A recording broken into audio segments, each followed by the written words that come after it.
Kisah ini dimulai di dalam istana gubernur Romawi, kediaman resmi Pilatus. Seluruh pasukan berkumpul, mengepung satu pribadi yang tenang di tengah badai kebencian. Duri dirajut menjadi mahkota. Ingatlah, duri adalah lambang kutukan akibat dosa manusia. Di kayu salib, Tuhan Yesus menjadi kutuk, menggantikan posisi kita sepenuhnya di hadapan Allah.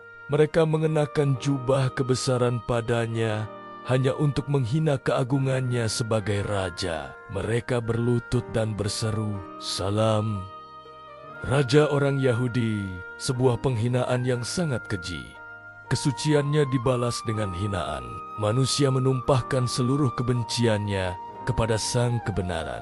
Buluh di tangan kanannya diambil dan dipukulkan ke mahkota duri itu, menambah lukanya.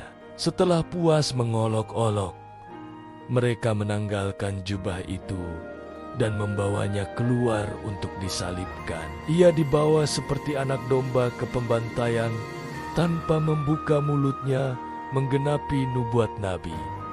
Simon dari Kirene dipaksa memikul salib itu. Seorang asing memikul beban sang raja semesta. Langkah demi langkah menuju Golgota, bukit yang sunyi dan menakutkan. Golgota berarti tempat tengkorak. Disinilah penghukuman dosa dilaksanakan. Mereka memberinya anggur bercampur empedu, minuman pembius untuk mematikan rasa sakit. Namun Tuhan menolaknya. Dia memilih untuk sadar sepenuhnya saat menanggung hukuman kita. Penyaliban dimulai, hukuman paling rendah bagi budak dan pelaku kejahatan berat. Ditinggikan di antara bumi dan langit. Dia menjadi korban penebusan yang sempurna. Prajurit membagi pakaiannya dengan membuang undi, tepat seperti yang ditulis dalam Mazmur. Mereka duduk menjaganya, memastikan bahwa sang kebenaran benar-benar mati. Di atas kepalanya tertulis tuduhan, "Inilah Yesus, Raja orang Yahudi."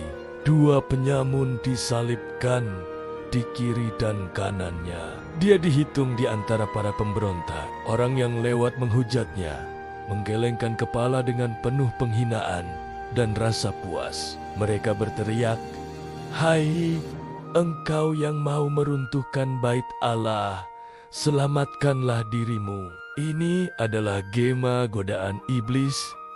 Jikalau engkau anak Allah, turunlah dari salib itu." Imam-imam berkata, orang lain ia selamatkan, tetapi dirinya sendiri tidak dapat ia selamatkan. Kebenarannya adalah, jika dia menyelamatkan dirinya, maka dia tidak akan bisa menyelamatkan kita. Bahkan penyamun yang senasib dengannya pun ikut mencela dan menghinanya. Mulai jam 12 siang, kegelapan pekat menyelimuti seluruh daerah itu selama 3 jam. 3 jam pertama, dia disiksa manusia. 3 jam terakhir, dia dihakimi oleh keadilan Allah. Allah menjadikan dia sebagai pengganti kita, menanggung seluruh murka atas dosa manusia.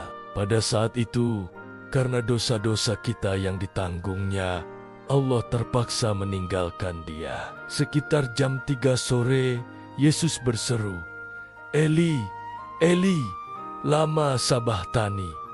"Allahku, mengapa meninggalkan aku?" Dia yang tidak mengenal dosa, dijadikan dosa karena kita, supaya kita dibenarkan dalam Dia. Beberapa orang yang berdiri di situ mengira dia sedang memanggil Nabi Elia. Seorang lari, mengambil bunga karang, mencelupkannya ke anggur asam, dan memberinya minum. Tetapi yang lain berkata, "Jangan, biarlah kita lihat apakah Elia datang menyelamatkannya." Yesus berseru sekali lagi dengan suara nyaring, sebuah seruan kemenangan. Sudah selesai.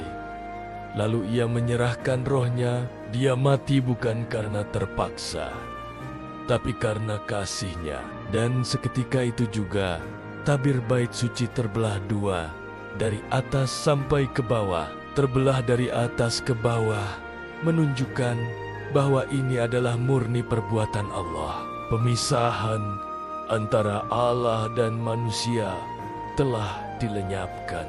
Jalan kehadirat Allah kini terbuka. Terjadi gempa bumi yang dahsyat. Dasar pemberontakan iblis diguncangkan habis-habisan.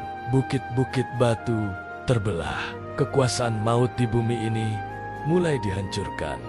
Kuburan-kuburan terbuka. Kematian Kristus membebaskan mereka yang tertawan maut. Banyak orang kudus yang telah meninggal bangkit kembali.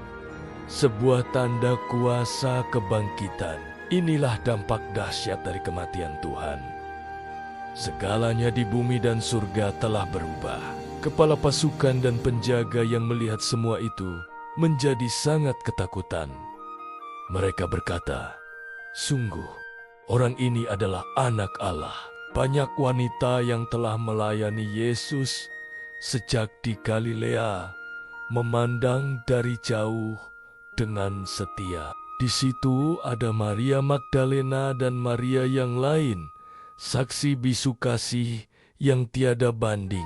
Menjelang malam, datanglah Yusuf dari Arimatea, seorang kaya yang diam-diam menjadi murid Yesus.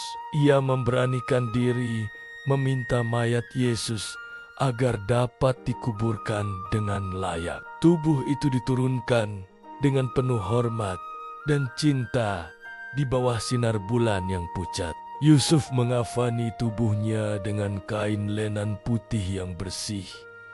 Tanda penghormatan terakhir. Ia membaringkannya di dalam kubur barunya sendiri, yang digali di dalam bukit batu. Ini adalah penggenapan nubuat bahwa dia akan dikuburkan bersama orang kaya. Lalu sebuah batu besar digulingkan untuk menutup pintu kubur itu. Segalanya tampak selesai. Maria Magdalena dan Maria yang lain tetap tinggal di situ, duduk di depan kubur dengan setia. Meski kubur tertutup, tabir di bait Allah tetap terbelah. Hubungan manusia dengan Allah telah pulih. Tabir telah terbelah, jalan telah terbuka. Terimalah kasih-Nya hari ini. Tuhan Yesus memberkati.